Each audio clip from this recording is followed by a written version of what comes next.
Nos ouvindo. Ô, Salve, salve. tudo bem, meu caro? Muito prazer. Poxa, prazer todo meu, prazerzaço mesmo, muito bom estar aqui Admiro contigo. muito o seu trabalho. Ah, eu digo exatamente o mesmo. Eu tenho lhe acompanhado aqui, tenho visto o seu crescimento no Instagram, nada mais que justo, porque assim é fantástico a sua capacidade de tratar temas complexos de modo a se fazer entender, a sua oratória, né? O seu arcabouço todo filosófico é algo assim que encanta, né? Encanta. Eu Obrigado. que gosto da filosofia, não me considero um filósofo, embora tenha feito a graduação em filosofia, mas não me considero um filósofo. Eu fico encantado em Tu escutá-lo. fizeste graduação em filosofia e psicologia? Perfeito, perfeito. Fiz a graduação Qual? Primeiro filosofia? no terceiro ano de psicologia, eu iniciei a filosofia. Aí Certo. fiz o terceiro e o quarto ano junto, das duas, né? Certo. Que foi o terceiro e o quarto de psicologia, o primeiro e o segundo de filosofia. No quinto ano começaram os estágios de psicologia. Aí tomava todo o tempo, né? Eram três, quatro estágios. Eu tranquei filosofia e 2 anos depois eu concluí ela. E por que tu foste para a filosofia? Qual foi a tua intenção em ir para a filosofia? Necessidade cognitiva de entender os fundamentos epistemológicos da ciência psicológica ou de expandir o conhecimento acerca do próprio homem? Como foi? Professor, de início eu já pensava em fazer filosofia antes de fazer psicologia, né? Tá. Mas aí, assim, ainda muito imaturo, conversava com uma pessoa ou outra, todo mundo desanimando muito de ir para filosofia, né? Ah, mas vai fazer o que com filosofia? Se ainda fosse para o seminário, fizesse filosofia e teologia, ainda ordenava, mas só filosofia vai te levar a lugar nenhum, né? E aquilo, assim, foi me frustrando, eu ainda não tinha fundamentos em mãos suficiente para rebater essas questões todas que se levantavam. E aí foi, pô, mas eu quero psicologia, eu quero filosofia, e eu queria filosofia, perdão, porque eu estava estudando Santo Agostinho, e eu estava encantado com a filosofia de Santo Agostinho. E aí, em algum momento, na leitura de Santo Agostinho, eu comecei a perceber um caminho assim para a psicologia também, uma leitura acerca da pessoa humana e tudo mais. E aí eu percebi que quando eu falava de psicologia, não desmotivava tanto as pessoas no meu entorno, quanto ao falar de filosofia. Falei, bom, tenho um pé lá na filosofia, vou fazer psicologia, trabalho como psicólogo, enfim. Então, assim, de início eu queria fazer filosofia, mas quando eu entrei na psicologia, eu imaginei que nós tivéssemos algum fundamento filosófico, alguma base epistemológica, e foi altamente frustrante ver que não tínhamos absolutamente nada, faltava um olhar um pouco mais agudo nesse cenário. E aí eu falei, bom, então vou fazer o meu sonho, vou fazer filosofia junto com psicologia, né, para que sirva E também de agora um.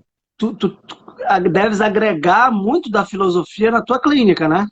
Ah, sim, sim, sim, sim. Assim, eu amo a filosofia. Gostaria de ter mais tempo para me dedicar aos estudos dela, mas sem dúvida nenhuma, né, que diversas reflexões, especulações que a filosofia traz, dá para encarar fortemente na psicologia.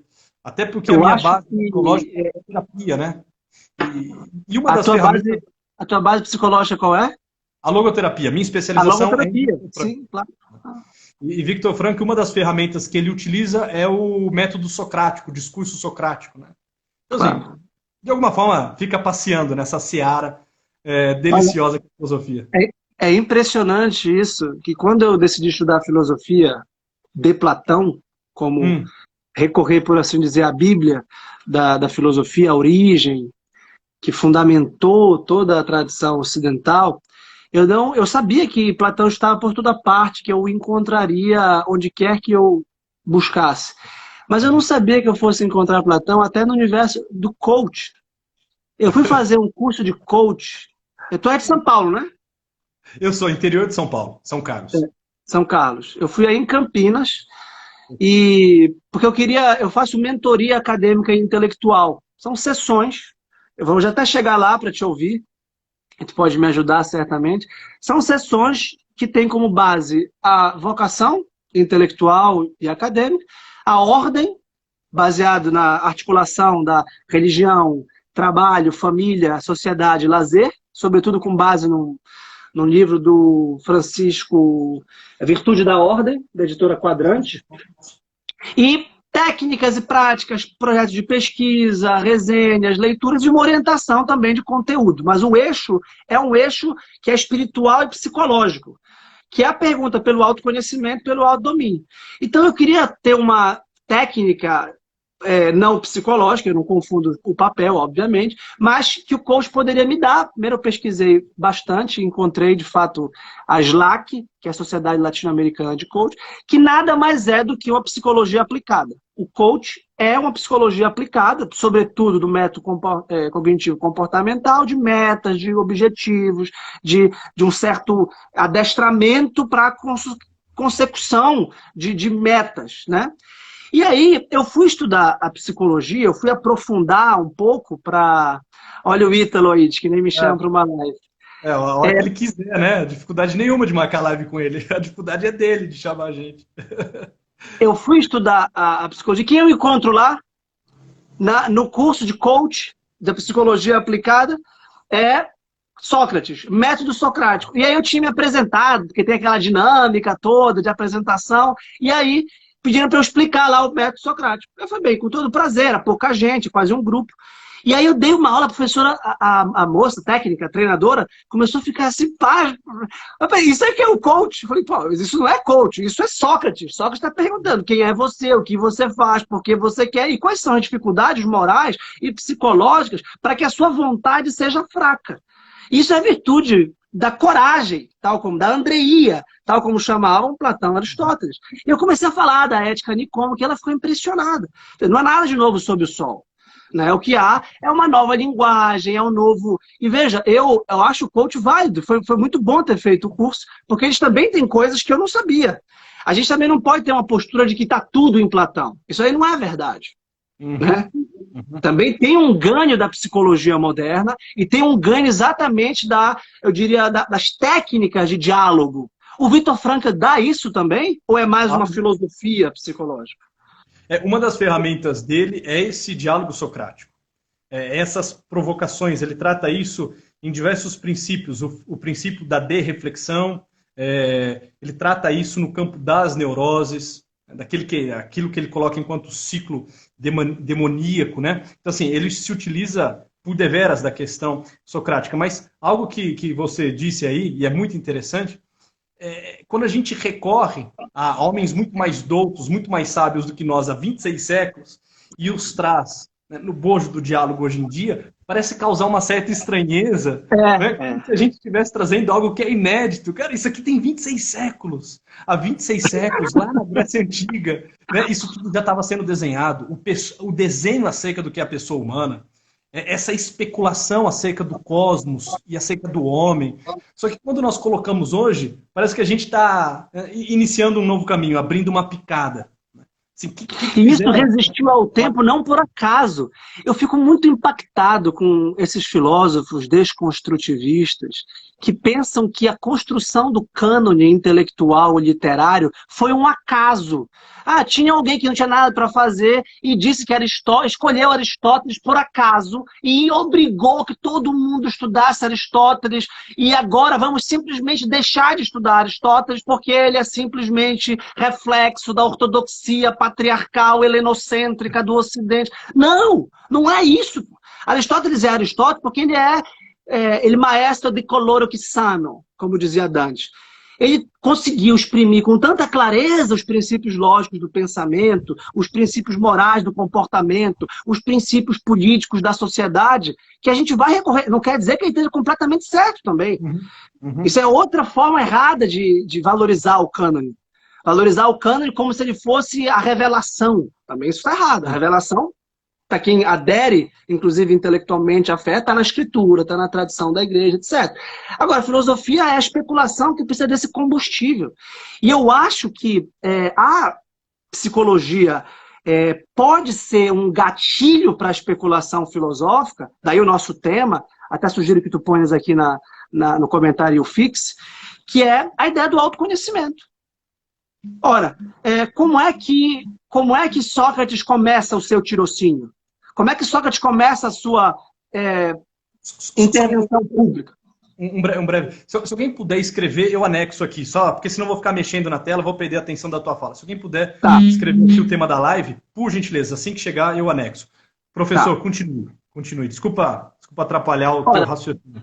Que é isso? No raciocínio eu não perco. Na Apologia de Sócrates, que é o texto fundacional da filosofia ocidental, Sócrates conta essa historinha bem básica. Ele foi no oráculo de Delfos, cujo lema era: conhece-te a ti mesmo, nada em excesso, tudo sob medida.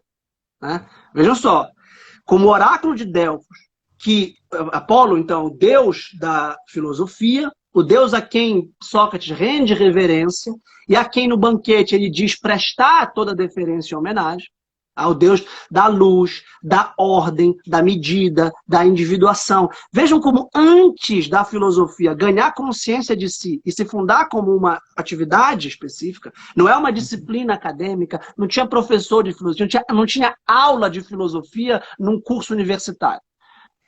Tinha uma pessoa que levou a sério a ordem de um Deus.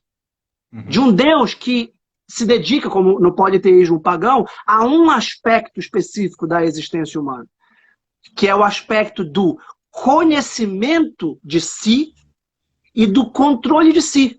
Então, autoconhecimento e autodomínio estavam na religião apolínea, que era uma forma específica de viver, digamos, os devotos de São Francisco, os devotos de Santa Teresa, os devotos de Santo Agostinho, de Santo Tomás, de São José Maria, etc., tem um modo específico de viver a mesma fé, por assim dizer. Olha, a Thaís colocou. A mesma crença. E Sócrates era um desses. E aí, recebe no oráculo de Delfos a mensagem, digamos assim, de que ele seria o mais sábio de todos os homens. E ele foi falando, mas isso não pode ser. Porque eu nem sei o que é sabedoria. Eu nem sei o que é conhecimento. E com isso ele descobriu. Isso Jasper diz, foi um dos momentos da epifania. O primeiro momento da epifania filosófica. Ele descobriu que a humildade e o reconhecimento da ignorância é o princípio do conhecimento. E em segundo lugar, que eu não posso conhecer sozinho. Então eu vou perguntar para quem sabe. Né? Ora, tu não acha que a psicologia parte desse pressuposto também? Mas exatamente. Assim, deveria partir, e quando não parte, inevitavelmente ela comete os seus erros epistemológicos, os seus erros antropológicos. Assim, ela deveria partir. Assim, isso deveria estar muito claro na cabeça de todo psicólogo. O problema é que não está. É por isso que a psicologia está se tornando tão desastrosa. Exatamente por isso assim, que a psicologia está causando mais iatrogenia, porque reduz a pessoa a um nada mais que, do que conseguindo oferecer caminhos, propostas, um caminho de autoconhecimento, um caminho de autodisciplina, um caminho de virtudes, porque está mais preocupado com um movimento hedonista do que essa eudaimonia, né? Do que, de fato, conhecer-se enquanto pessoa e se realizar na plenitude do ser pessoa. Né? Assim, e aí está um ponto central da mesma ideia do oráculo.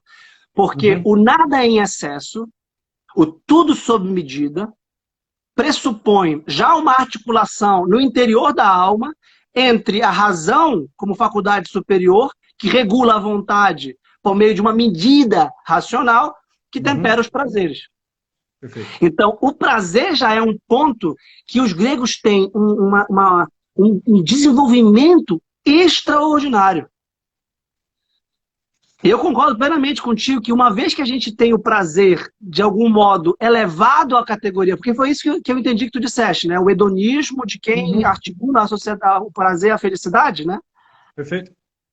E aí, para essa pessoa, não é necessário, de maneira nenhuma, não é necessário buscar virtude, buscar o conhecimento. Porque o prazer é um mecanismo quase animal. É o que me gratifica, é o que me causa satisfação. E aí não precisa de filosofia, não precisa de psicologia. São esses hedonistas que acham que o nosso trabalho é ocioso. Porque, assim, se um primeiro movimento é esse movimento, como você bem colocou, lá do templo de Apolo, Delfos, né? Olha, conheça-te a ti mesmo. Um segundo movimento urgente e necessário tem que ser torna-te aquilo que és. Torna-te aquilo que tu podes ser. Porque senão cai, e o Ítalo sempre fala isso, É bom ele estar aqui. Assim, porque senão o autoconhecimento vira um movimento narcísico. Ah, tudo bem, assim, eu especulo sobre a minha existência, eu especulo assim rasamente, porcamente, né? Sobre aquilo que eu sou, sobre as minhas potencialidades e debilidades, mas isso é muito mais um movimento narcísico do que um movimento assim que me leva e cria em mim um arco de tensão que me traz do ser ao meu dever ser, que faz com que eu vá me tornando aquilo que eu sou chamado a ser, aquilo que só eu posso de fato ser nesse mundo. Enquanto máxima realização, enquanto plenitude de vida, enquanto essa felicidade que você colocou no título aqui da nossa live. Olha, eu vou comentar aqui, o Ítalo perguntou, fazendo uma articulação entre o Nietzsche e o Paul Gell, para a gente associar o hedonismo subjetivista contemporâneo, sobretudo, com a ideia da autossuperação pelo autoconhecimento clássico, passando pelo cristianismo, que eu acho que é a mediação necessária de Santo Agostinho que tu falaste no começo. Quando Nietzsche postula, no século XIX, na primeira grande obra dele, Nascimento da Tragédia no Espírito da Música, Helenismo ou Pessimismo, a ideia de uma tensão entre o princípio da música transcendente e estática, da embriaguez dionisíaca, e o princípio luminoso da autocontenção apolínea, como sendo dois movimentos de contenção, retração e expansão e união, constitutivo na cultura grega pela tragédia, ele entendeu, a meu ver, algo assim, a leitura do Nietzsche tem um valor filosófico extraordinário e muito importante, tanto para a filosofia da arte, que era o objetivo dele, quanto para a filosofia moral. Tá? Agora, o que ele está completamente errado? Tá? Isso é o meu doutorado, entre outras coisas, trata disso. O que ele está completamente errado é achar que Sócrates envenenou a cultura grega, corrompeu os adolescentes atenienses, que se deserotizaram, que perderam a vitalidade, que perderam a fibra moral, que perderam a força moral por terem sublimado, entre aspas, para usar uma expressão do seu discípulo Freud, o ímpeto dionisíaco. Ora, não é isso, de jeito nenhum, que eu aprendi em Platão e Aristóteles. E muito menos em Santo Agostinho. O que eu aprendi é que essa tensão constitutiva, e aí o Ítalo fala do Paul Gell, que é uma leitura sutilmente, é nietzschiana, a leitura sutilmente diferente da de Nietzsche, que a gente pode tratar depois. Eu gosto muito do Paul Gell, acho um grande intérprete dos mitos gregos, acho um grande pensador, e a sua psicologia da motivação me interessa particularmente também, porque é uma psicologia filosófica. Então, nesse campo, para mim, eu não vejo nenhuma distinção entre filosofia e psicologia. Como eu não tenho visto nenhuma distinção entre filosofia e psicologia na arquitetura da crença do Jordan Peterson, que eu estou lendo agora, os mapas do significado. O torna-te o que és, numa chave, quando Nietzsche cita o Píndaro, tá? Ele cita numa chave subjetivista e relativista, como se o que eu me tornar é aquilo que só eu sou. Mas não é isso que o Píndaro está dizendo. Numa leitura clássica. Estou opondo o Nietzsche e o hedonismo subjetivista moderno com a tradição clássica, que pelo menos eu e eu acho que tu também defendemos. Tá? Que é essa do autoconhecimento, do autodomínio. Que é o seguinte, o conceito metafísico de ato e potência, isto é, tudo que está em ato pressupõe um conjunto de possibilidades inscrita na sua própria forma, no seu próprio ser.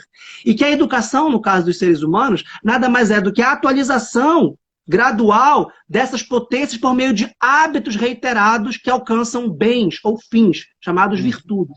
Só que a virtude depende de um grande esforço da razão.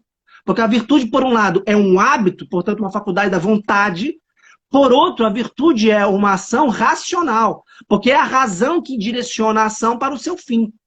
Ora, os fins humanos não são subjetivos. Os fins humanos, eles são, de algum modo, constitutivos de uma natureza humana, de uma estrutura humana.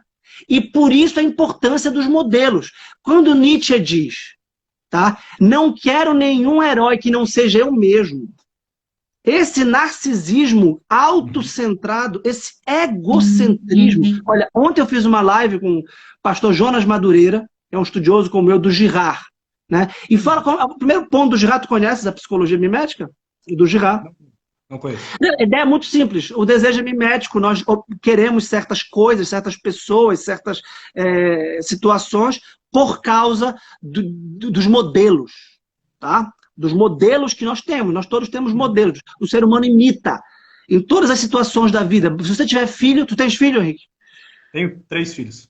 Ótimo, que maravilha. O que a gente percebe? O que é o mais óbvio para quem lida com criança? Que elas imitam. Claro, processo de imitação constante. Constante de tudo, como a gente come, como a gente fala. Olha, o dia mais emocionante da minha vida foi quando eu vi a minha filha ajoelhando ao pé da cama para rezar comigo. Eu nunca tinha falado, faz isso. Porque eu achava, estúpido que eu sou, que ela não precisava ajoelhar ainda. E quando eu vejo, se eu ajoelhava, ela ajoelhou do meu lado. Ela não perguntou, devo ajoelhar? Será que a unidade psicossomática do meu estado de alma com o meu corpo prostrado articula? Não, não tem nenhum argumento. O argumento é posterior e derivado. Nós somos miméticos. Então, ora, se o Nietzsche afirma que tornar-se quem se é apenas atualizar alguma coisa que está dentro de mim e que já não foi atualizado por outra pessoa e que, portanto, eu não dependo de um pedagogo, de um mestre, de um modelo, de um professor, não tem nenhum sentido. Quando Nietzsche fala no Zaratustra, por exemplo, ali tem um pouco de verdade. Pouco préstimo paga um discípulo ao mestre que continua sempre discípulo. Ele está certo por um lado. Porque a partir do momento que eu conquisto a minha maturidade, a minha personalidade, a minha própria identidade, já sei quem eu sou, como dizia o Quixote, aí sim eu tenho uma relação muito mais crítica e muito mais reflexiva com os modelos. Mas eu vou continuar tendo modelos. Né? Então, para concluir o argumento, que eu ia falar de Santo Agostinho, que tu começaste no começo. A psicologia cristã, sobretudo com a grande densidade que lhe dá Santo Agostinho, acrescenta um polo que não estava presente na filosofia grega, que é a possibilidade de um contato íntimo e profundo com o próprio Deus a partir da memória, dos afetos e da inteligência. Né? E por isso o autoconhecimento para o autodomínio estava associado, no caso do método confessional, das confissões de Santo Agostinho, a uma descoberta da interioridade e da intimidade. E aqui eu acho que é o ponto que eu gostaria de deixar claro para os nossos amigos que estão nos assistindo. Aproveitem esse tempo de quarentena. Eu confesso que, por favor, não me entendam mal. Eu estou feliz com esse retiro forçado que a gente está sendo obrigado. Eu juro, espero que não me entendam com um ar sarcástico ou trágico. É bom que a gente fique em casa. É bom que a gente não tenha que sair, trabalhar e perder tempo com um conjunto de coisas ociosas e vagas. Né? É bom que a gente e as pessoas têm medo de se enfrentar a si mesmos. Retiro espiritual de silêncio deveria ser mandamento constitucional, compulsório, sem objeção de consciência possível. Porque você tem que se enfrentar os seus fantasmas, enfrentar os seus demônios, enfrentar os seus medos. Né? E é por isso que é tão preocupante, às vezes, o setting terapêutico. Né? Sim, sim.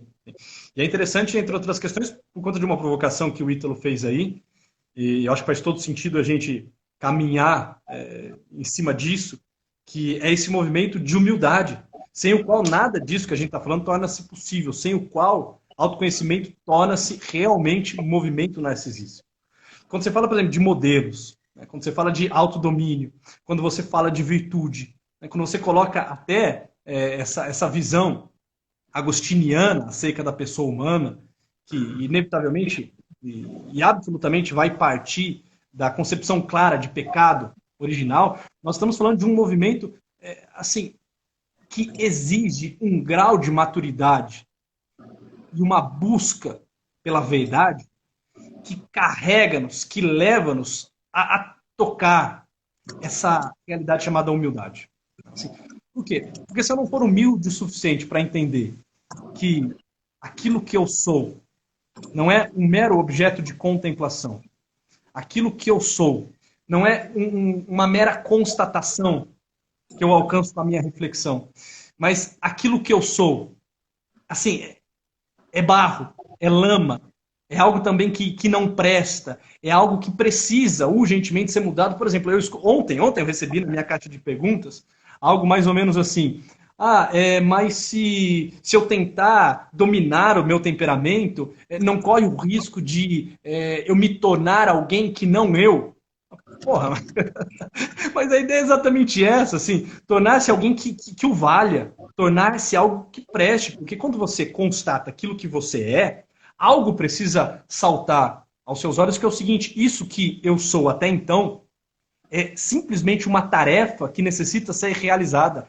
É um ato que precisa ser, uma potência, perdão, que precisa ser atualizada. E de que forma? Através de hábitos. São Tomás faz esse desenho, né? Monta essa engenharia da potência, do ato e do hábito. E com qual hábito? Com qual hábito se forja um caráter, se constrói um caráter? Com qual hábito pega essa potência e a transforma em ato de forma valorosa? Assim, com hábitos virtuosos, com esse esforço, com essa areté, né, com essa virtude, com essa busca de excelência, com essa força que é colocada, para que de fato eu pegue essa pedra bruta que eu sou, eu pego aquilo que me é dado enquanto existência e comece a forjá-lo e comece a esculpi-lo com autodomínio, com reflexões agudas, com busca de virtude, com modelos. Quando eu pego alguém para imitar, quando eu pego um modelo para imitar e o imito de fato, eu estou assim vivendo uma atitude de humildade, porque eu reconheço que no outro, por exemplo, no professor Vitor, tem algo que me falta. Tem uma organização de ideias, tem uma sistematização de conteúdos, tem uma base epistemológica, tem, né, assim, uma biblioteca toda sobre os seus ombros que me falta, e portanto eu preciso imitá-lo, imitar a sua disciplina, imitar esse seu amor pela solidão, imitar esse seu amor pela busca da verdade, imitar a organização que você tem e a cadência com a tua fala. Quando eu faço isso, eu estou reconhecendo que em mim existem coisas que ainda não foram atualizadas e que isso faz com que eu me apresente ao mundo mal e porcamente. A atitude de imitação é uma atitude de humildade, e sem humildade nós ficamos nesse movimento hedonista, narcisista, de simplesmente refletirmos sobre o autoconhecimento, mas assim, só para dizer aos outros quem eu sou e o porquê faço o que eu faço. Né? Quase que achando justificativas para os meus excessos e para os meus vícios, mas não me tornando aquilo que eu necessito vir a ser, enquanto uma busca constante e contínua de virtudes que começa por uma escavação, que começa por uma constatação, que começa por uma reflexão acerca daquilo que eu sou, e aquilo que eu sou é só uma tarefa, né, professor, a ser realizada. Isso é a pessoa humana. Assim, qual que é a grande questão que lança Agostinho nessa busca de resposta sobre a pessoa humana? Olha, antes de mais nada, há um elemento chamado pecado, há uma realidade chamada pecado, e há uma outra chamada graça. Sem a necessidade de consultar Deus e sem o auxílio de Deus, eu me tornei pecado, eu me tornei um pecador, e agora, sem o auxílio, sem a graça dele, não tem nada que eu possa fazer para que eu tenha a minha salvação, para que eu tenha esse processo de justificação. E isso é uma atitude humilde, né? O soberbo, o arrogante, ele jamais vai conseguir chegar nesse ponto, e aí sim, autoconhecimento vira só narcisismo. Olha, em primeiro lugar, o meu pai está presente na live, é o homem da minha vida. Te amo, pai, obrigado pela presença.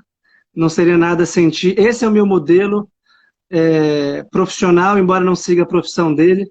Eu tenho falado na mentoria que quando eu decidi fazer a vida de estudos, a minha profissão, meu pai falou: então tu vais acordar, colocar a tua calça, tomar café com a família e trabalhar no teu quarto. Tu não vais ficar dormindo a manhã inteira, ou tu vais para a biblioteca. Então, ele, sem saber, profissionalizou a minha vida de estudo. Depois, quando eu fui para o Rio fazer mestrado e doutorado e passava o dia inteiro estudando em casa, como eu passo aqui o dia inteiro estudando, ele me deu ordem e disciplina, então eu não estaria aqui sem ele. Obrigado, pai. Te amo, tu és o meu modelo. Modelo de professor, modelo também de pai. E fico feliz de estar falando de alguma coisa que é real, que é vital, e cujo protagonista está presente aqui na live. Luiz, eu acho exatamente isso, eu concordo plenamente contigo. O Girard, que é esse autor de quem eu tratei ontem com o Jonas, ele reconhece que os dois vícios miméticos, ou seja, os dois vícios da imitação, que é um dado inexorável. Não tem quem não imite. Tem quem não reconhece que imita, tem quem não tem a humildade necessária para reconhecer que é imitador e que escolhe os seus modelos. É o que a gente chama de mentira romântica.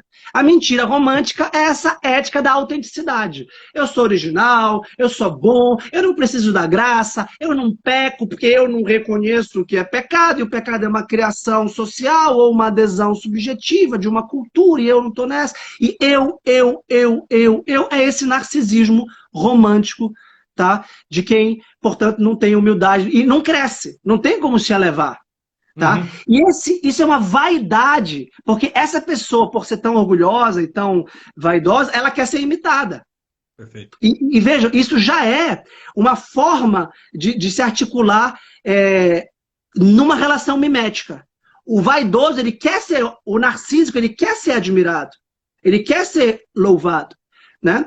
O invejoso, por sua vez, é aquele que reconhece que imita e que quer ocupar o lugar da pessoa. E muita gente acha que imitação é inveja. Existe uma distinção entre imitação invejosa e emulação.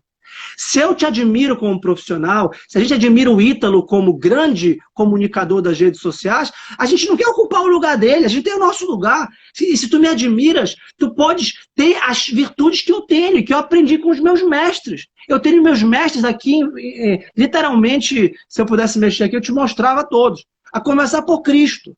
Então, a mediação externa é quando eu não me ponho em competição rivalitária com as pessoas que eu imito. Muito pelo contrário, eu as admiro para viver na minha vida as minhas virtudes. E com isso eu aumento o nível moral, o nível espiritual, porque também serei imitado. E eventualmente eu posso até ultrapassar. Se tu me admiras como alguém que estuda bastante, tu pode ser muito melhor do que eu, e eu vou achar ótimo que tu sejas. Eu vou te emular, e na verdade nós dois vamos emular o que seria, para usar uma psicologia dos arquétipos, um arquétipo de sábio, um arquétipo de herói, um arquétipo de comunicador. E com isso a gente vai transparecer na nossa existência uma forma cada vez mais pura de uma possibilidade humana real, aberta para todos. Perfeito. Todos vão poder ser sábios, basta ter os meios. Né? Olha, na mentoria, muitos mentorandos falam assim, eu queria ser como o senhor. Eu falo, isso está certo por um lado e errado por outro. Tá certo, se você me achar um modelo, agradeço. Eu vou logo lhe mostrar outros modelos muito melhores e muito maiores, inclusive os meus. Né? Dos meus 3 modelos, 2 estão vivos. Então eu logo encaminho para quem deve ser imitado. Eu não mereço ser imitado. Por outro lado, você não deve querer estar no meu lugar.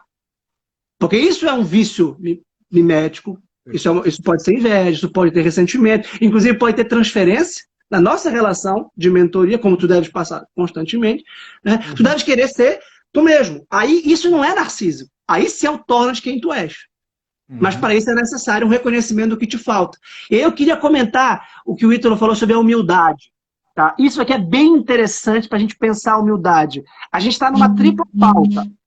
Dos clássicos gregos que fundaram a filosofia, dos clássicos cristãos que a incorporaram na sua forma de ser e fazer espiritual e cultural, a partir, sobretudo, dos pais da igreja, Santo Agostinho, e os modernos que romperam com o platonismo cristão ou o platonismo puro a partir, sobretudo, o marco aqui a gente pode considerar o romantismo do século XIX na figura do Nietzsche. Olha só, Thaís, o que é a humildade como exemplo de vício? Na Ética Nicômaco, Aristóteles considerava a virtude como sendo um meio termo equilibrado, tensionado entre 2 extremos. E a humildade era o vício da falta de magnanimidade, cujo excesso era o orgulho. O que Aristóteles está dizendo? Eu não posso dizer que eu não sei dar aula. Se eu disser que eu não sei dar aula, eu vou estar com uma falsa modéstia. Eu vou estar, no fundo, querendo um elogio, eu vou querer que você me desminta e dizer, não, professor, o senhor sabe sim dar aula. Bem, eu me preparo para dar aula há uns 20 anos. Eu estudo para dar aula há uns 15 anos. Eu sei dar aula. O que eu não posso dizer é que eu sou o melhor professor, que eu, quando dou aula, o cosmos para me ouvir, os deuses do Olimpo fazem uma sala de telecom, de Wi-Fi para me escutar. Isso é que eu não posso dizer. O que eu não posso dizer é que não tem nenhum professor melhor do que eu sou o grande professor do cosmos. Não. Eu tenho meus modelos muito claros, tá? De quem são os grandes professores que me fizeram pensar, que me fizeram, né? Pegue um texto meu, eu acho que eu sei escrever. Não tem nada de errado nisso. Isso é magnanimidade, tá? A magnanimidade para Aristóteles é reconhecer o bem que pratica. A humildade para Aristóteles seria uma espécie de falsa modéstia e autocomiseração e autorrebaixamento, uma espécie de complexo de inferioridade de quem não reconhece o que se é. Ao passo que o orgulho e a vaidade, como eu disse, olha, eu acho que eu sou o grande professor do século, eu acho que eu sou o maior filósofo do mundo, eu acho que nunca ninguém fez o que eu fiz. Isso é estupidez. Porque os cristãos instauraram um outro tipo de humildade, que Aristóteles não pôde perceber. Porque eles perceberam que o homem é humus, que o homem é terra, que o homem é pó, e que diante de Deus, o homem não é nada. Por quê? O modo como a cultura grega articulava a humildade era os limites diante dos deuses. Quando a gente começou falando, conhece a ti mesmo, nada em excesso, tudo sob medida, é sobretudo não praticar a híbris. A híbris é a desmesura de quem se volta para além dos seus limites naturais, da sua natureza humana. Por exemplo, as tragédias gregas todas tematizam essa questão. De um herói que, pela sua superpotência, como Aquiles, como Prometeu, que não é Prometeu é um filho de Titã, não é um olímpico e nem um titã, é uma figura de natureza ambígua. Mas quando ele vai para além pela sua argúcia, pela sua astúcia, pela sua capacidade, ele transborda, ele saiu da magnanimidade para o orgulho.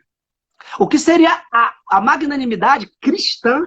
O Etienne Gilson, acho que tu conhece, um dos grandes filósofos cristãos do século XX, ele tem um texto maravilhoso sobre o tema da humildade e da magnanimidade, que para mim resolveu o problema. Eu já pensava nesse tema há muito tempo e resolveu o problema. A humildade cristã é a verdadeira magnanimidade. Porque a humildade cristã não tem nada a ver com o complexo de inferioridade. Tá? Eu gosto muito de São José Maria Escrivá por isso. Porque você vê um homem completamente magnânimo e ao mesmo tempo completamente humilde. Ou seja, você embaralha, se você pegar a biografia de São José Maria Escrivá, se você pegar o ensinamento, o magistério de São José Maria Escrivá, você não consegue interpretá-lo pelas categorias de Aristóteles, de que a magnanimidade é o equilíbrio e a humildade é o vício. Não. Perfeito. Olha só, quando você se põe diante de Deus que lhe criou e de quem você depende para ser virtuoso, de quem você depende para existir, para ser salvo, etc. E para a realidade do pecado, como tu mencionaste, você vê que obedecer a sua vocação diante do Senhor, ter um Senhor, é ter limite, é ter medida e é ser magnânimo. Porque você não tem o direito de se apequenar diante de Deus. Olha só, você se apequena diante de Deus, mas é Ele que te eleva e que de algum modo te diviniza. Então a vida da graça é uma vida sobrenatural que infunde um ânimo de elevação. E isso é magnanimidade. E é por isso que todos os santos, a começar por Santo Antão, por exemplo, perceberam que o aperfeiçoamento moral e espiritual podia gerar um orgulho espiritual. Isso é tão paradoxal, porque você pode ter uma soberba de ser humilde. Então, Santo Antão saiu Ele foi a primeira vez para o deserto, ficou 20 anos para fazer uma experiência. Aí ele voltou e falou assim, bem, agora eu vou de vez. Foi e passou 50 anos, uma coisa assim.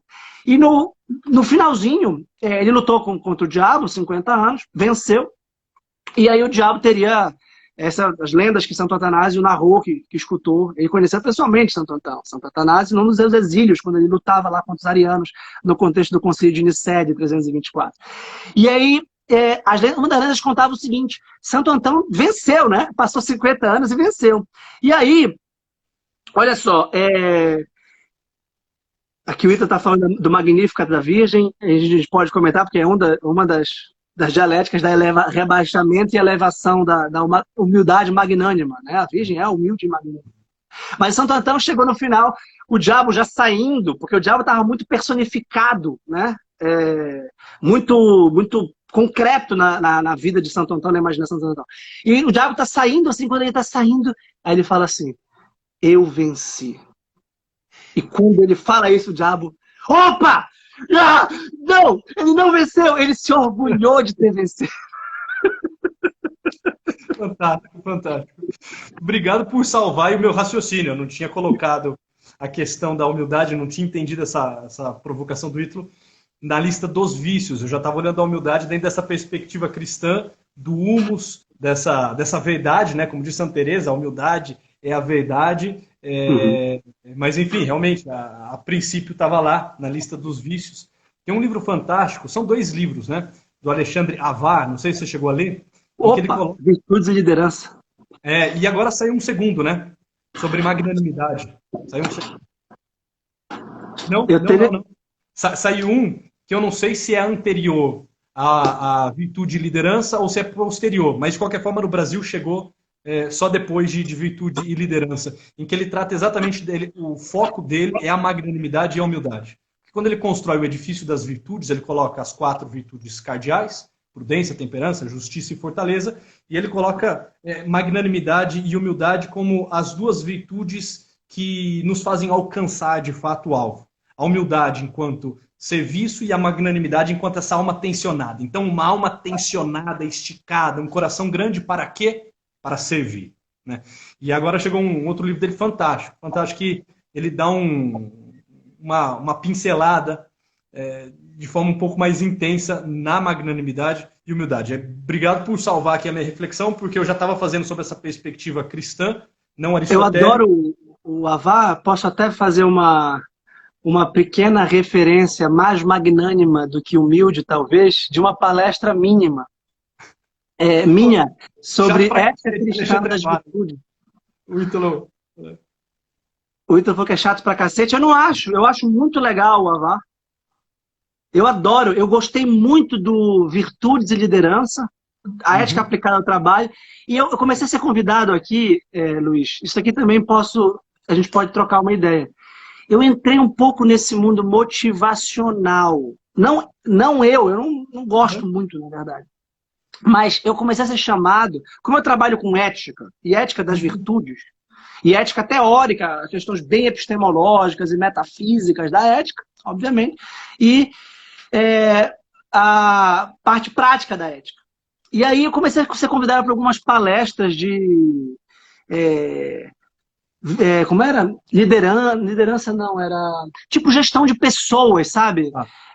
Harmonia no trabalho. E eu tô aqui, eu tô com disposição, eu tô para trabalhar e vamos lá, é trabalho, né? É o meu trabalho. Eu acho que a filosofia eu tenho que dizer alguma coisa. E aí eu usei o Avar, eu fiz umas 7 palestras, e uma eu gravei, tá no meu YouTube isso. O nome é Ética Cristã do Trabalho. Eu articulo a ética individual da felicidade, a ética social do bem comum e a ética técnica do trabalho, alguma coisa assim. É bem baseado em São José Maria, né? Você crescer, você mesmo desenvolver a sua capacidade pelo santificar-se no trabalho, o trabalho e pelo trabalho, né? A si mesmo, o próprio trabalho na sua dimensão técnica e os outros. Olha, foi um sucesso. Foi um sucesso bem, assim, não eu, repito, não estou querendo, mas porque um argumento, olha, amei a palestra no fórum do TCE, tá aí a Sheila, e essa do fórum do TCE, que é o Tribunal de Contas do Estado, tá? Que é exatamente isso que a gente está dizendo,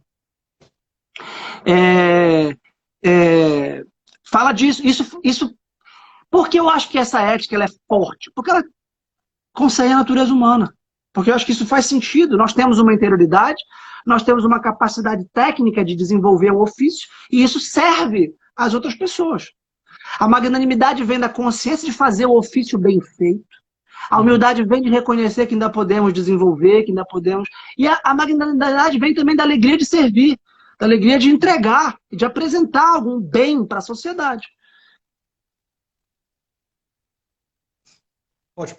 Uma coisa que eu acho que vale, você colocou a questão aristotélica, né, da virtude enquanto esse meio, que não é um meio medíocre, um meio elevado, e os dois extremos, que seriam os excessos, excesso e escassez, que seriam os dois vícios. Mudando essa chave, uma vez que agora magnanimidade permanece sendo virtude, portanto tem os seus dois vícios, né, e humildade, dentro dessa perspectiva cristã, passa, né, a ser vista também como virtude, coloca aqui para nós qual seria os dois vícios desse meio elevado e virtuoso chamado humildade. Como que fica essa engenharia? Santo Tomás fala disso também. Santo Tomás ele não se baseia exclusivamente na estrutura da virtude entre dois vícios quando ele desenvolve esse tema na Suma. Mas a humildade... Primeiro, é muito claro que a humildade ela é a cura para o pecado dos pecados, que é a soberba. Então, perfeito. A autossuficiência é não só imanente quanto transcendente, não só horizontal quanto vertical, ou seja, eu não dependo de ninguém, de nenhuma pessoa, eu não dependo de um mentor, eu não dependo de um... Olha, a primeira coisa que eu falo para meus mentorandos é assim, puxa, parabéns por ter tido a humildade de querer ser ajudado. Uhum. Olha, eu para os meus mentores, professor Sandro Alex Simões, que é um mestre, eu peço a ele sempre, o padre Fabrício Meroni, aliás, esses 2 dias eu vou falar com... Os dois estão na Europa, o Sandro está em Portugal, o padre Fabrício está na Itália, estou particularmente preocupado com eles, né? Eu peço, por favor, me ajudem. Eu tenho amigos como Renato Moraes, né? O sacerdote, me ajudem, eu peço a minha esposa, olha, me faz aqui uma consulta, por favor, me ajuda, eu preciso de ti, eu preciso falar também, eu sou sanguíneo, né? Preciso desabafar, preciso elaborar pela fala, preciso dar uma aula lá, e fala, tá bom, tu quer dar uma aula sobre alguma... E aí, claro, que mistura com a questão conceitual, que está sempre me assediando, porque eu estou sempre pelejando dialeticamente com os conceitos, né? E querendo me conhecer. Mas não é só, então, olha, padre Fabrício Meroni, exatamente, esse é o meu mestre. Esse é um gigante, Luiz, um gigante. Então, é claro que, então, que a humildade é a falta de reconhecimento de que a gente precisa ser ajudado. Tá? E também por pessoas horizontalmente e pelo próprio Deus verticalmente. A humildade, porém, eu não lembro de São Tomás, ele fala do que seria a falta, qual é a virtude que precisa qual é a ação que a humildade realiza para que haja um déficit. Eu realmente não saberia colocar nessa... E nem lembro, o Gilson, eu acho que a humildade não tem limite, na verdade. Aí eu lembro do São Bernardo de Claraval, né? A humildade, ela não dá para ser humilde demais. É isso que eu queria dizer. Para Aristóteles, a lógica de, olha, você não pode ser bom demais e nem bom de menos. Você tem que ser bom na medida. Agora, isso não cabe na chave cristã. A clave cristã é um amor sem medida. E a humildade também é uma humildade desmesurada. Por exemplo, se você pegar os pontos de São José Maria sobre a humildade, deixa-me que te recorde alguns pontos para que nunca os esqueçais sobre a humildade. Você vê que aquilo ali, por mais que haja uma gradação objetiva, há uma gradação subjetiva em cada item que não dá para ser humilde demais. Então eu acho que ali a humildade ligada ao amor a Deus e ao amor aos homens, eu acho que não tem limite, que não tem nem excesso, né? E nem deficiência. Eu acho que, não sei, eu vou pensar nisso. Eu te dou uma resposta, eu vou pensar. Pode demorar alguns anos, mas eu vou refletir sobre isso. Perfeito, perfeito. Vamos atrás disso. Quem sabe uma próxima live você trazendo também essa conclusão. Eu vou consultar os universitários, eu vou consultar o Piper, eu vou consultar o próprio Santo Tomás, eu vou colar o Gilson, já sei o que eu vou consultar. Tá? Eu tenho esses 3. Eu vou te dar uma resposta com base no Piper, no Gilson e em Santo Tomás. Eles pensaram nisso, eles não dormiram, eu que sou esquecido. Assim, caminhando para esse terceiro ponto da tríade que você colocou na nossa live, que é a questão da felicidade. Esse autoconhecimento, esse autodomínio para também adentrarmos na realidade da felicidade. Fale um pouco sobre isso, professor. De que modo a gente começa a tocar esse negócio chamado felicidade? Em que momento isso começa a ser algo constitutivo, algo, né, um elemento mais palpável do meu ser?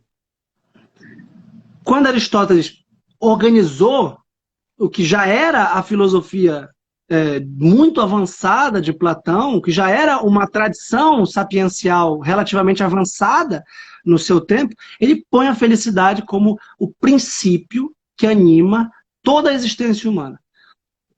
O fim último da vida humana é a felicidade, é a eudaimonia, a beatitude. Então, todos nós, esse é o princípio da razão prática. É claro que São Tomás vai dizer que o primeiro princípio da razão prática é fazer o bem e evitar o mal, mas esse fazendo o bem, isso já é, de algum modo, querer realizar alguma coisa que clama no meu coração. Isso é a felicidade. A felicidade é a busca incessante de realizar e alcançar um estado de plenitude sempre precário, porque sempre dependente da ação, e, portanto, da virtude. Por isso que felicidade e virtude são os dois conceitos chaves da filosofia clássica. Porque as virtudes são os hábitos reiterados que consomem e que alcançam os bens. Esses bens não são dados e fixados de modo definitivo na existência de ninguém, pela constante contingência, pela constante possibilidade de escorregar. Quem está em pé, cuidar para não cair. Né? Isso está no Antigo Testamento. Isso aí é óbvio. Você precisa de uma... E aí vem a resiliência, a força, a flexibilidade, a perseverança, a tenacidade, né, que são todas virtudes fundamentais para manter a felicidade, a felicidade é uma entelequeia moral. O que é a entelequeia? A gente usou os conceitos metafísicos de ato e potência ainda há pouco. Tá? Eu tenho uma tomada de 110 volts e eu ligo um celular para carregar. A tomada não é puxada, a energia da tomada não é puxada, nem 60 volts. Eu lembro muito bem quando eu fui para Bolívia, com a minha mãe, que é minha amigona. Falei do meu pai, agora falo da minha mãe, assim eu cumpro o 4º mandamento de forma plena. Honrar pai e mãe. E a minha mãe, ela falou assim, olha, tu vais decidir a viagem. Eu tinha 18 anos, eu queria ir para a Europa. Os meus pais iam me dar um mochilão, depois eu fui, passei 70 dias na Europa, conheci mais de 40 países. Eu era era muito... fui para igrejas e museus, foi o que era que me interessava, né? Igrejas e museus. Então eu chegava nos hostels, todos os jovens estavam lá tomando cerveja, saída, eu chegava 8 horas da noite para dormir, para poder ir para a igreja e para museu. E ela falou, mas antes de ir para a Europa, eu quero ir contigo. Eu ia sozinho, né? Eu vou te acompanhar e tu vais comprar hotel, tu vais fazer reserva, tudo. Eu falei, bem, mãe, quando eu for para a Europa, eu vou economizar cada centavo. Então eu vou te levar aqui para um hotel de $8 no coração de La Paz. Tá? Isso é como assim, no Rio é a Cinelândia, como ficar em São Paulo, perto da Igreja da Sé, no centro, que é um lugar perigoso, um lugar assim. Qual é a moral da história? Ela chega lá e liga o seu secador de cabelo. Adivinha o que aconteceu? Faltou luz em todo o hotel. Por quê? Porque ela puxou uma energia que não estava disponível naquela tomada. A entelequeia, para os gregos, é a otimização, eu vou ser redundante, máxima das potências de um ente. Então, quando eu ponho um ferro de passar ou um secador de cabelo numa tomada, eu puxo mais do que 110 volts. Eu puxo 116 volts, 120 volts. E talvez, aí, claro que ela talvez fosse 220 volts o secador de cabelo, e puxou muito mais 110, e aí faltou luz, porque ela puxou mais, a gente brincava, olha mãe, secar o cabelo aqui vale mais do que $8, pois não tem, né? A cama do hotel não tinha nem coxa, era $8, imagina, né? R$20 a diária, um hotel realmente barato. Então, a felicidade é a entelequeia moral. É quando eu atualizo de tal modo as minhas potências que o meu ser está em forma. Essa palavra é muito boa, informado. Quando a gente olha para um jogador de futebol, um jogador de basquete, fala, eu estou em forma. Olha, pode começar a live, eu estou pronto, eu estou em forma. Dá o play e começa a falar. Né? Eu estou acostumado a gravar aqui, falar para a câmera, eu já tenho o Dialético, que é o meu site há 3 anos. Então ligou a câmera e começa a falar. A primeira vez que eu liguei a câmera, eu fiquei, peraí, eu não estava ainda, eu não tinha atualizado a minha potência de poder falar. Então, a felicidade é a plenitude moral de quem está com as suas ações finalísticas, que são as virtudes, em ato. Ou seja, quem está sendo virtuoso, quem está praticando o bem, quem incorporou o bem na sua própria vida, quem aí sim é bom. Só que esse é bom, ele tem que ser visto no gerúndio. Ou seja, ele está sendo bom. Porque ele pode, de repente, estar sendo mal. A primeira virtude debatida na ética nicomaco é a coragem. Que é um ato puro, né? Aí também. Exatamente. Por isso esse gerúndio, né? Assim, porque me chama de mestre, só um é o mestre. Porque me chama de bom, só um é o bom. Aí sim, só Deus é bom. Só Deus é o próprio ser. Só Ele. Nós somos devenientes. Porque nós estamos marcados pela contingência e pela possibilidade última de não ser mais, que é a morte. Isso é articulado muito bem com a filosofia da existência de matriz cristã, por exemplo, o próprio Agostinho, a lida com a morte. E olha, 3 minutos, obrigado pelo lembrete do tempo. Exatamente porque a gente está falando de coisas eternas que suspendem a própria cronologia. Então, Aristóteles fala, a primeira virtude que ele dá é coragem, na ética nicomaco. Ele diz, ninguém é corajoso.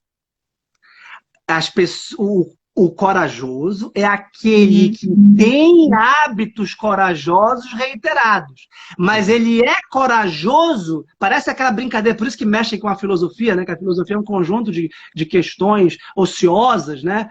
O Schopenhauer falava de Hegel, é um conjunto de soluções erradas para problemas inexistentes.